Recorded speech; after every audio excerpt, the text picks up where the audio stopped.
Hey, this is Jay Wolf, and today I will be telling you why the Toronto Raptors will win the 2019 NBA Finals. I don't think this will be an easy fight for Kawhi and the Toronto Raptors. I think he'll definitely go to 6 or 7 games, and Kawhi has not been himself in these finals. With Game 1, he had an off shooting night, and in Game 2, he dusted away in the fourth quarter, mainly due to Draymond, Clay, and Iggy's defense. But with the devastating injuries to Clay in Game 2, it will most likely keep him out for Game 3 and 4. You may be thinking that's not that big of a loss considering that they have Curry, Cousins, and Draymond. All players healthy, right? Warriors stats in the finals in Game 1. Clay had 21 points on 47% shooting, while also having tremendous defense on Kawhi. That might not seem too special considering Curry's explosion of 34 points that game, but also Curry took 14 free throws that game. While Clay took 2. Not only Curry showed up for only the first half, for the last 20 minutes, Curry barely scored. It's super clear that Curry had a lot of help that game and still losing, and not to mention Draymond's triple-double. Now let's take a look at Toronto's Game 1. Kawhi had easily his worst game these playoffs with 35% shooting and 23 points, with most of his points coming from the free throw line. Now, with a stat line like that, you would think that they would lose, right? But they actually won, and mainly won because of Pascal Siakam. He had 32 points on 82% shooting, and the rest of the Raptors playing good defense. Now looking on Game 2, the Warriors won that game because of their third quarter run. They got outscored in every single quarter except for the third, where they had 13 more points than the Raptors. What killed the Raptors is the Warriors' defense, as no one shot above 43%.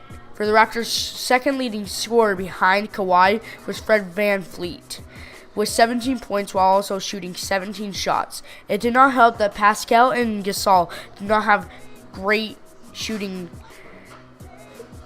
a great shooting percentage, shooting under 30% because of Gasol and Pascal bad offensively and Gasol playing bad defense. That really helped the Warriors win, while Cousins had a great game, even with Cousins having a great game. But Curry, on the other hand, was scoreless for half of the game. The first and fourth quarter were the main reasons the Warriors won, was because of Iggy game-stealing shot and Clay great shooting. Draymond with another triple-double. The problem is Clay and Iggy got hurt that game, but it will probably affect the performance next game. But Clay could keep him out for the next 2 games. That means the Warriors need to rely on Curry and Cousins for the scoring of the next games or 2. But Curry and Boogie being the main options right now is going to be the issue, as even though Curry and Boogie are great scorers, they haven't been great these 2 games. We all know that how bad Boogie was in Game 1, and Raptors have already sort of figured out how to guard Curry. Gasol and the rest of the Raptors play defense like they did in Game 1. They could very easily take Game 3 as long as they shoot better from the field.